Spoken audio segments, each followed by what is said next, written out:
This part of North Belfast was once a vibrant place where people lived and worked. Industry and employment combined street life, which connected into the heart of the commercial city and down to the river's edge. You look at it now and it's full of traffic and parking. The idea of bringing motorways through the centre of the city evolved over 50 years. Today you have 3 motorways converging onto city streets and traffic lights. It's important to realise this did not have to happen. There were other choices that would have led to better solutions. The main M1 and M2 motorways could have connected behind the mountains, and this would have created a better, faster route for the region and the airport. The current Interchange project is designed to join these motorways together. The flow of traffic reflects a slow arc of history. In the 1970s, the implementation of the motorway required removing thousands of people from their homes. This has created a divided city. 50 years ago this year, Sailortown area was decimated by the new road system that was put in, now known as the M2. The people of Sailortown were dispatched to all different areas of Belfast, and yet again we see today the York Street Interchange, which is going to cut off the Sailortown area yet again. We're standing outside the Rotterdam Bar in Sailortown, which was closed about 10 years ago, a place which is well known across Belfast and beyond. The York Street Interchange is on its way. We hope that the 3 years of building, instead of having a bad impact on the people down here, will reconnect Sailortown back into its natural hinterland, which was North Belfast and the city centre. Had this area remained unscathed, there is little doubt it would have become a thriving place connected to the river. Instead, North Belfast has become completely cut off, and these roads are the real cause of its economic stagnation. You can see for yourself what it's like, and now they're moving the road even closer to our homes. It's just not right. They say they've consulted with residents, but they haven't taken into account our needs. We're expected to take everything they throw at us and just accept it and say nothing. We've been given no right to compensation, not even the option to have new windows or doors to help keep down the noise and the dust. This is happening right on our doorstep, but we don't seem to count. Yeah, they say the road's important, but what about us? If we lived in Malone Road, this wouldn't be happening. The blue area is the extent of redevelopment, 80 acres in total. This will be the largest construction site in the city. Residents and communities will be engulfed. This area here is the product of previous road building. It's badly maintained, it's an antisocial behaviour hotspot, and it's a blight on this community.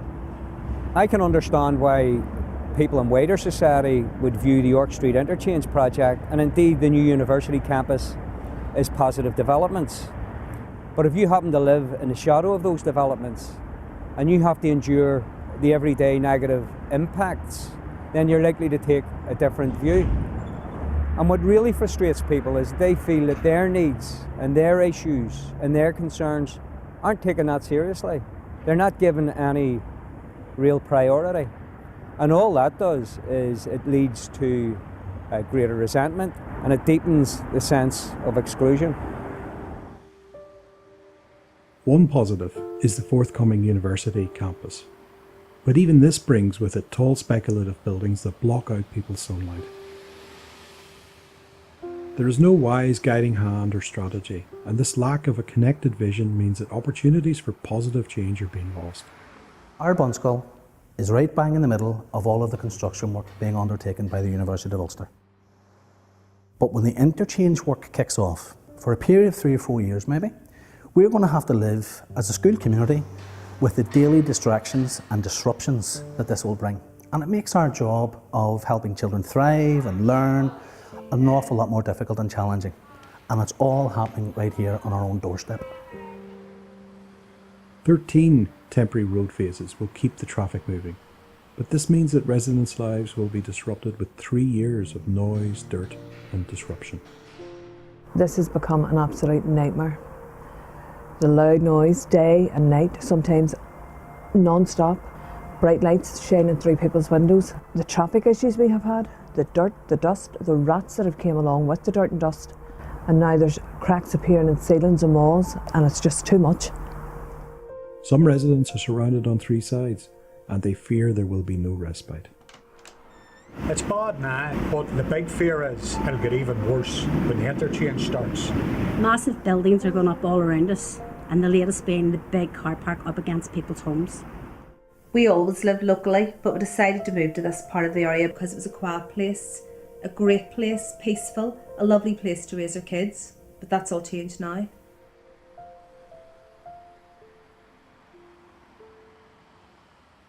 The Ashton Community Trust is doing all it can to support residents.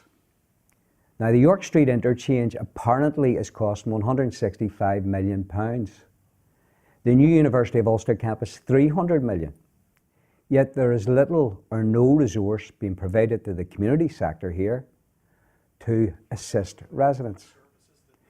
The statutory authorities need to get real here. They need to start demonstrating greater responsibility, and they need to start providing real and meaningful resources to help this community. The rest of Europe, indeed much of the rest of the developed world, are giving up on these major urban road projects. More important in the contemporary world is the need to protect the integrity of the city.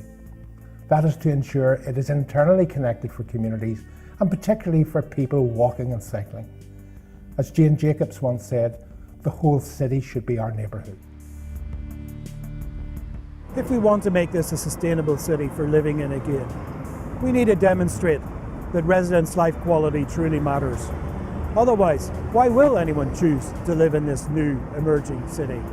How residents are treated now and in the coming years is an indicator of the values this city places on its future renewal.